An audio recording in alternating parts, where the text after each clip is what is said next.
Hello ആൾ, നമ്മൾ ഇന്നിവിടെ discuss ചെയ്യാൻ പോകുന്നത് UGC നെറ്റിനെ കുറിച്ചാണ്. എന്താണ് UGC നെറ്റ്? ഒരു പ്രൊഫഷണൽ ആവാൻ ആഗ്രഹിക്കുന്നുവെങ്കിൽ നിങ്ങൾ ആദ്യം തീരുമാനിക്കുന്നത് എന്ത് കോഴ്സ് ചെയ്യുക എന്നുള്ളതാണ്. അതിന് ഏറ്റവും ബെസ്റ്റ് ചോയ്സാണ് UGC നെറ്റ് എന്ന് പറയുന്നത്. UGC നെറ്റ് എക്സാമിനെ കുറിച്ചുള്ള ഫുൾ ഡീറ്റെയിൽസും നമ്മൾ ഇതിനകത്ത് ഡിസ്കസ് ചെയ്യുന്നുണ്ട്. 2 പാർട്ടായിട്ടായിരിക്കും വീഡിയോ വരുന്നത്.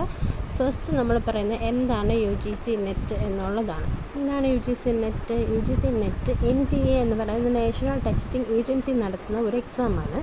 UGC മീൻസ് ഗ്രാൻഡ്സ് കമ്മീഷനാണ്. University grants commission national eligibility test എന്നുള്ള രീതിയിൽ നടത്തുന്ന ഒരു എക്സാമാണ് UGC നെറ്റ് എക്സാമിനേഷൻ.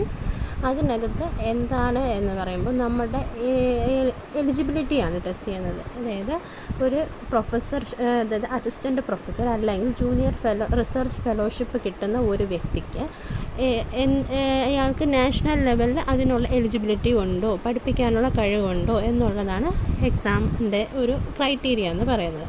അപ്പം മെയിനായിട്ടും കമ്പ്യൂട്ടർ ബേസ്ഡ് ടെസ്റ്റാണ് വരുന്നത്. ആൻഡ് അവാർഡിംഗ് എന്ന് പറയുന്നത് നമ്മൾ എക്സാം എഴുതുന്ന മാർക്കിൻ്റെ അടിസ്ഥാനത്തിലായിരിക്കും.